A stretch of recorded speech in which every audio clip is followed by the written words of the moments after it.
এই ছাত্রদের কি দাবি, এই দাবি যদি যৌক্তিক হয়, আমি ডক্টর মোহাম্মদ ইউনূসের সরকারকে বলবো আর 1 মিনিটও কাল বিলম্ব না করে এই ছাত্র ভাইদের দাবি আপনারা মেনে নেন।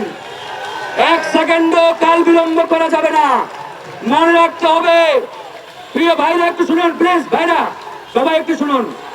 15 বছর ধরে এই দেশটাকে আওয়ামী ফ্যাসিবাদী খুনি হাসিনা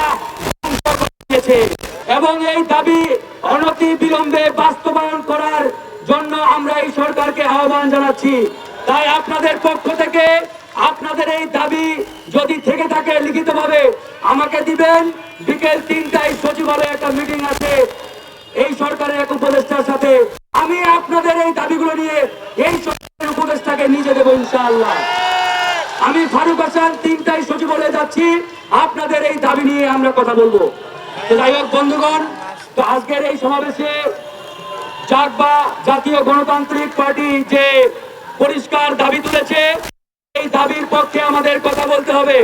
প্রিয় ছাত্র ভাইরা, মনে রাখবেন আমরা এখনো বিপদ মুক্ত নই। এদেশে খুনি হাসিনা এবং ভারতীয় রয়ের এজেন্টরা এই বাংলাদেশকে অস্থিতিশীল করার পায়তারা অব্যাহত রেখেছে।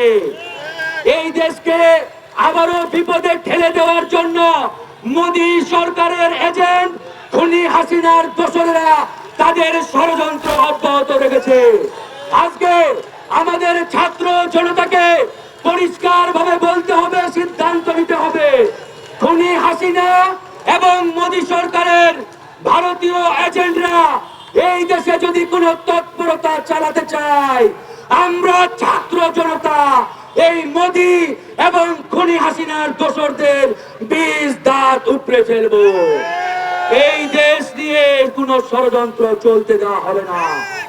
এই দেশকে আমরা একটি যুদ্ধের মাধ্যমে আমরা দ্বিতীয়বার স্বাধীন করেছি। এই দ্বিতীয়বার স্বাধীন করতে গিয়ে হাজার হাজার ছাত্র জনতা শহীদ হয়েছে, জীবন দিয়েছে। অসংখ্য মানুষ হাসপাতালের বেডে আজও কাতরাচ্ছে। এই শহীদদের রক্তের উপরে দাঁড়িয়ে আজকের এই সার্বভৌম বাংলাদেশ, এই বাংলাদেশ নিয়ে কেউ যদি ছিনিমিনি খেলতে চায়, তাদের বীজ দাঁত আমরা প্রাণ দিয়ে উপড়ে ফেলবো। আমাদের কথা পরিষ্কার, এই দেশ নিয়ে ছিনিমিনি খেলতে দেওয়া হবে না।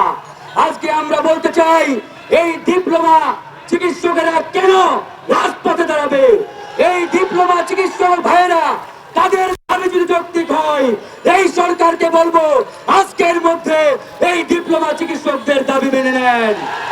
আজকের মধ্যে যে সরকার এখন ক্ষমতায় রয়েছে, এটা আমাদের এই ছাত্র জনতার গণঅভ্যুত্থানের সরকার।